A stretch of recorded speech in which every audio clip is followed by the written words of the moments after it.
All right, so we're going to start off Module 5 here on cell growth and division by talking about a process called mitosis, with which obviously you studied very much in depth last year. So if we look at the cycle of a cell, the life cycle of a cell, why is this not going? There we go. All right, so you see this diagram there. Every cell goes through some sort of cycle in their lives. Now, some of them go through this repeatedly. Some of them only go through it once. It just depends on the type of cell that you are talking about.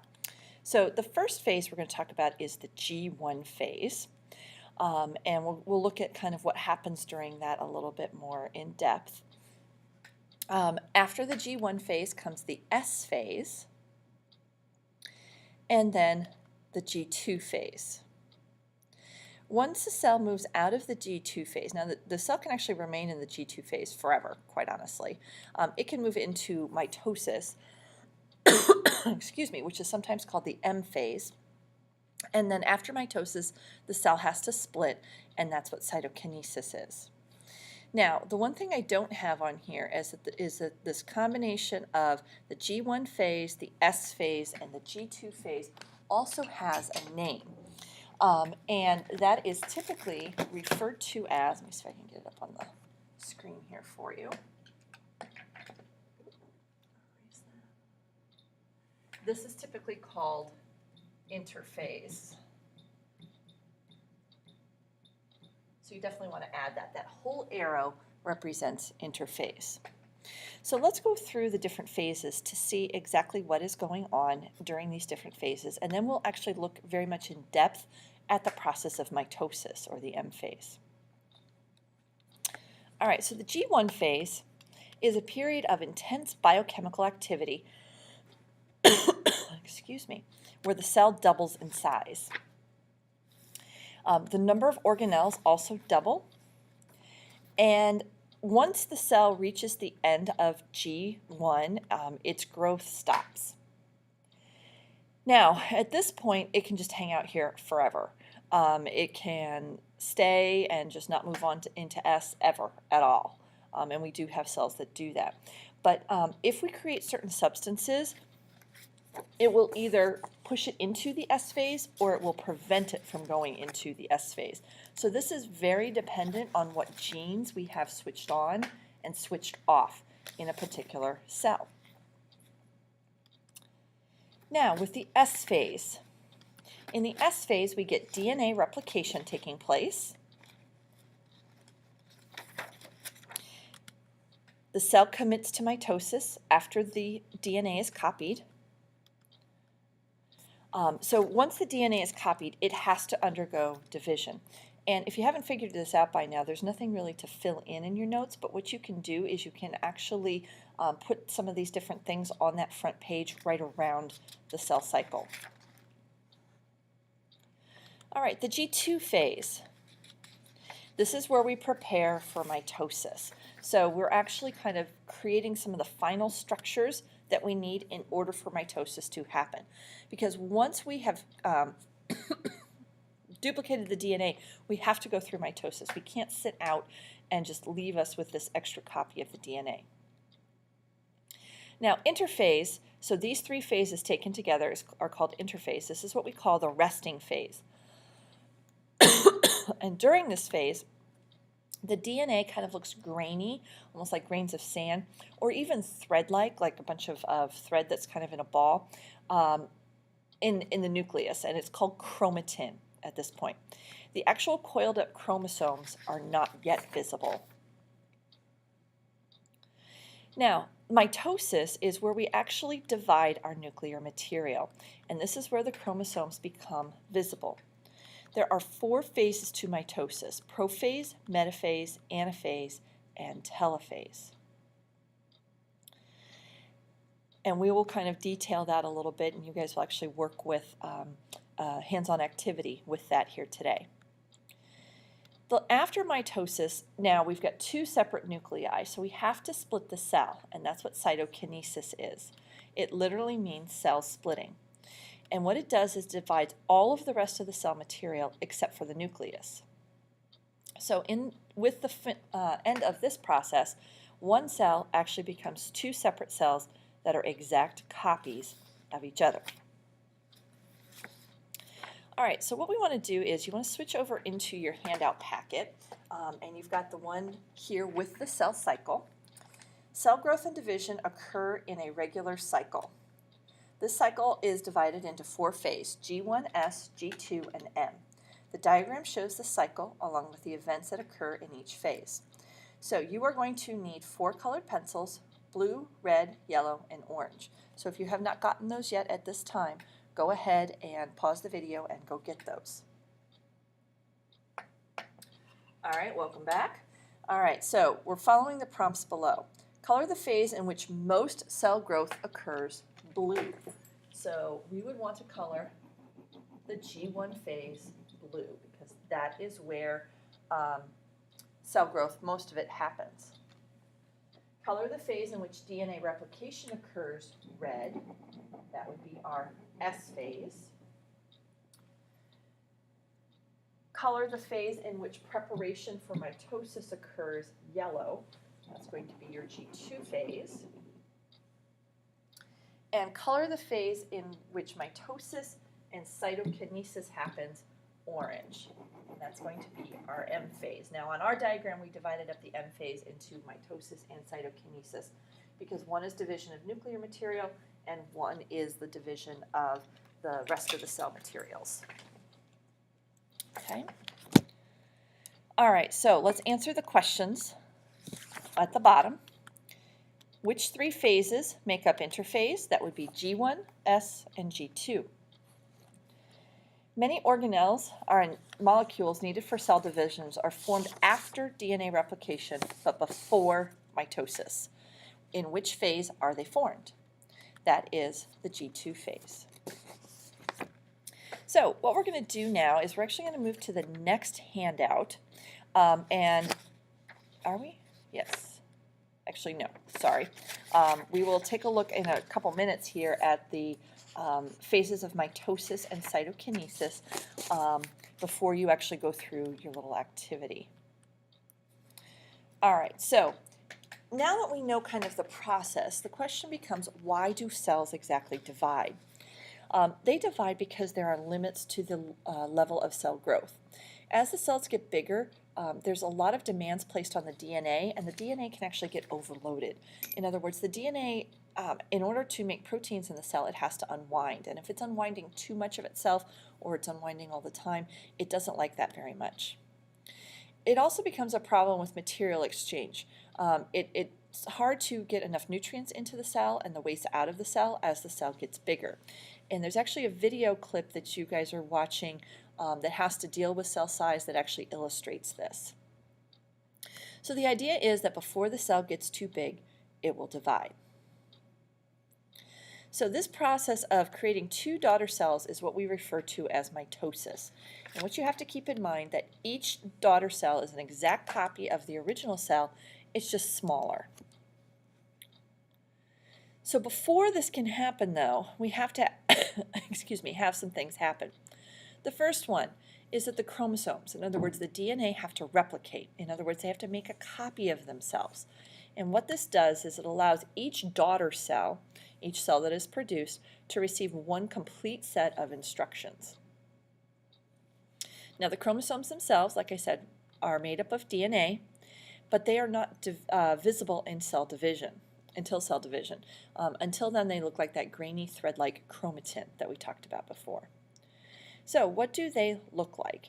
Basically what they look like are coiled up X's. So let me see if I can draw one here.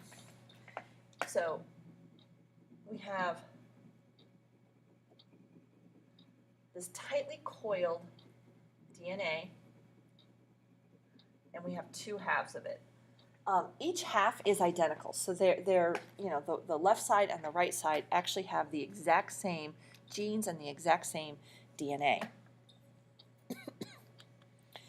So when we look at a chromosome, the sister chromatids, now the sister chromatids are basically each half.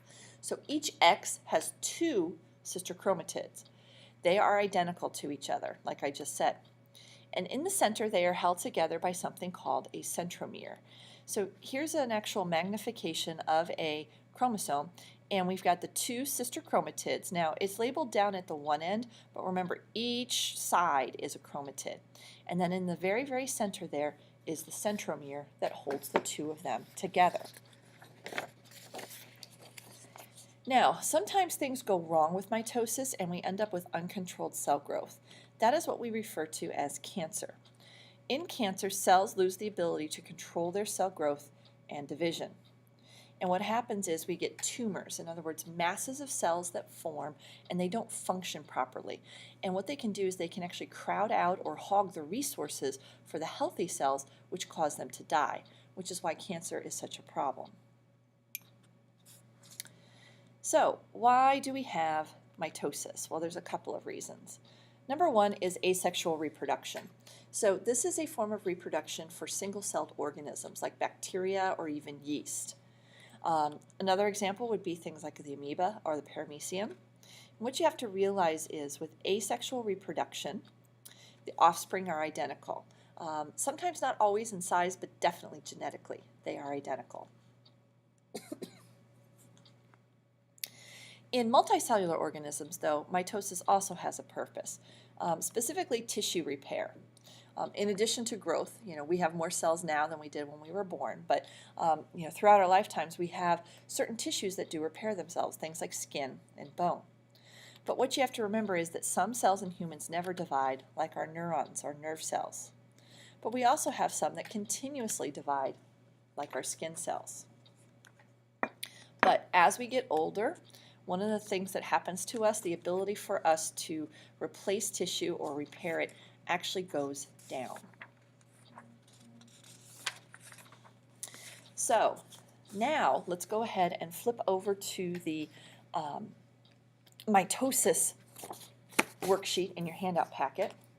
Mitosis is the process by which the nucleus of most eukaryotic cells divide. Mitosis has 4 phases. Excuse me. Prophase, metaphase, anaphase, and telophase. So we're going to color each chromosome in prophase a different color. Follow each of these chromosomes through mitosis and show this by coloring the correct structures in each phase of mitosis. So we start with interphase, and remember this is the resting state, so there's really nothing to color here because we don't have chromosomes. Notice we have chromatin.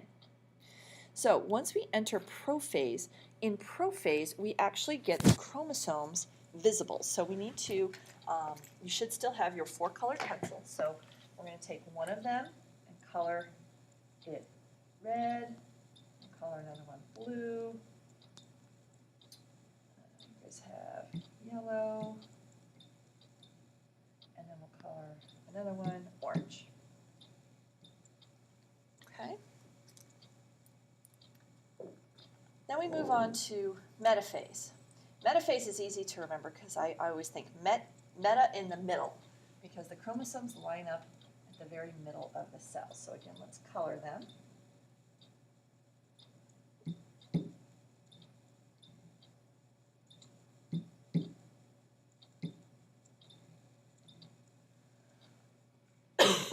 So I have all 4 chromosomes lined up at the very middle of the cell, which is called the equator. Then what happens is we move to anaphase, where we actually literally rip these apart. So we've got our red up here, we have our blue here, we have our yellow here, and we have our orange here. Then we move to telophase.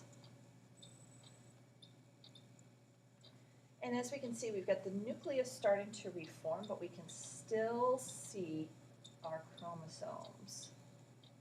So we're not quite done yet.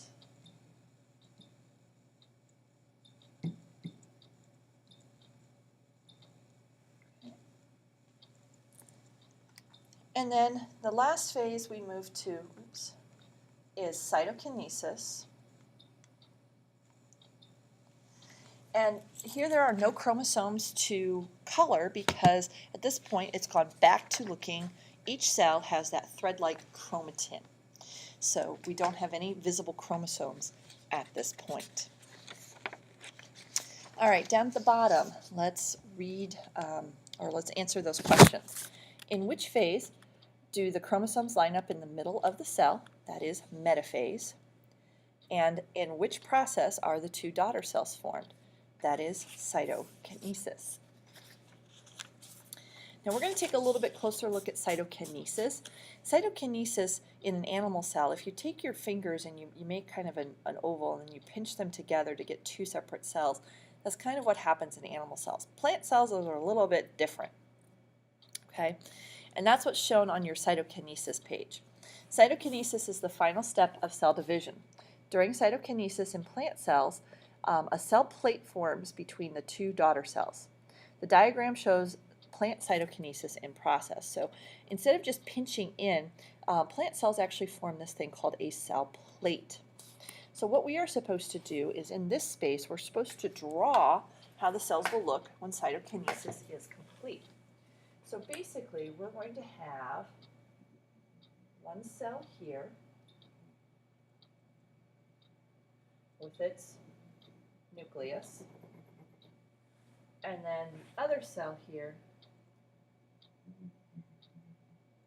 with its nucleus. Okay. Notice now that the cell plate looks just like the cell walls that surround the other sides of the cell. So once the cytokinesis is complete, the cell plate looks just like the cell wall on the other sides. All right, so let's answer the questions there. So what structure forms in the cell plate? That is the cell wall. And what divides during cytokinesis? That is the cytoplasm. So at this point, you have a couple of video clips to watch as well. And you're also going to be doing a little activity with mitosis. So the idea is that, you know, I'll explain that in a video, and then I'll have you pause that, do the activity, and then you can come back and check your answers.